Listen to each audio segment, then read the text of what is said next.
ശ്രീ രാജൻ പല്ലൻ, ഇത് എന്തുകൊണ്ടാണ് അവിടെ സംഭവിക്കുന്നത്? അതായത് നേരത്തെ പലതവണ പരാതിപ്പെട്ടിട്ടും പലതവണ ആവശ്യപ്പെട്ടിട്ടും കോർപ്പറേഷൻ ഒന്നും ചെയ്തില്ല എന്ന് നിങ്ങൾ ആക്ഷേപം ഉന്നയിക്കുന്നത് കണ്ടു.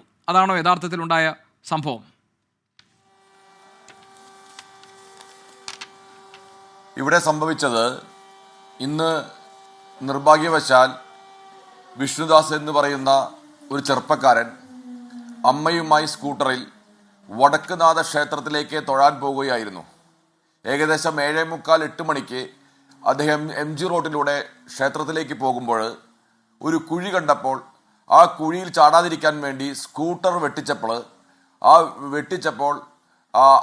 സ്കൂട്ടർ വീഴുകയും റൈറ്റ് സൈഡിലേക്ക് ഈ ചെറുപ്പക്കാരൻ വീഴുകയും അമ്മ ലെഫ്റ്റ് സൈഡിലേക്ക് വീഴാനുണ്ടായത്. അപ്പോൾ തന്നെ ശരീരത്തിൻ്റെ വയറിൽ കൂടി ബസ് കയറി ഇറങ്ങി ആ സ്പോട്ടിൽ തന്നെ ആ ചെറുപ്പക്കാരൻ മരിച്ചു വീഴുന്ന സംഭവമാണ് ഉണ്ടായത്.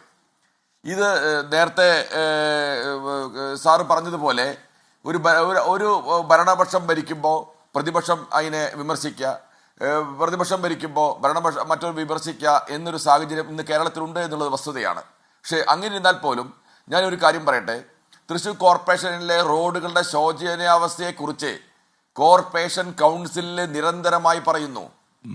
പോലീസ് കോർപ്പറേഷൻ മേയർക്കും സെക്രട്ടറിക്കും രേഖാപ്രകാരം കത്ത് കൊടുക്കുന്നു, ബസ് ഓണേഴ്സ് കത്ത് കൊടുക്കുന്നു, ചേംബർ ഓഫ് കോമേഴ്സ് കത്ത് കൊടുക്കുന്നു, വ്യാപാരികൾ കത്ത് കൊടുക്കുന്നു, വിദ്യാർത്ഥികൾ കത്ത് കൊടുക്കുന്നു. റോഡുകളുടെ ശോചനീയാവസ്ഥയെക്കുറിച്ച് അപകടമുണ്ടാവുമെന്ന് മുന്നറിയിപ്പ് നൽകുന്നു. എന്നിട്ടും എന്തുകൊണ്ട് തൃശ്ശൂർ കോർപ്പറേഷൻ മേയറും സെക്രട്ടറിയും ബന്ധപ്പെട്ട കോർപ്പറേഷൻ എഞ്ചിനീയറും ഇത് പരിഹരിക്കുന്നില്ല എന്നുള്ളതാണ് ചോദ്യം. ഇത് നിരന്തരം കൗൺസിൽ പറയുന്നു. ഇനി സാമ്പത്തിക ശേഷിയുടെ കാര്യം പറയാം. 600-700 കോടി രൂപ അമൃതം പദ്ധതിയിൽ തൃശ്ശൂർ കോർപ്പറേഷൻ ലഭിച്ചിട്ടുണ്ട്. 300 കോടി രൂപയോളം നികുതി ഇനത്തിൽ കോർപ്പറേഷൻ ലഭിച്ചിട്ടുണ്ട്. പ്ലാൻ ഫണ്ടുമായി ബന്ധപ്പെട്ട് 250 കോടി രൂപ തൃശ്ശൂർ കോർപ്പറേഷൻ ലഭിച്ചിട്ടുണ്ട്.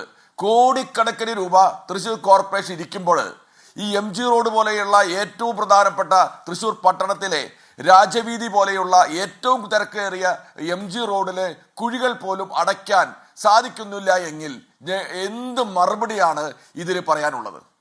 ഞാൻ നിങ്ങളോട് പറയുന്നു, ഇത് കേരളത്തിലെ, തൃശ്ശൂർ മാത്രമല്ല കേരളത്തിലെ ഇത്രയും പ്രവണതകൾ നിൽക്കണമെങ്കിൽ ബന്ധപ്പെട്ട അധികാരികളുടെ പേരിൽ ക്രിമിനൽ കേസെടുക്കണം, കൊലക്കുറ്റത്തിന് കേസെടുക്കണം, മേയറുടെ പേരിൽ കൊലക്കുറ്റത്തിന് കേസെടുക്കണം, സെക്രട്ടറിയുടെ പേരിൽ കൊലക്കുറ്റത്തിന് കേസെടുക്കണം, ബന്ധപ്പെട്ട കോർപ്പറേഷൻ എഞ്ചിനീയറുടെ പേരിൽ കൊലക്കുറ്റത്തിന് കേസെടുക്കണം.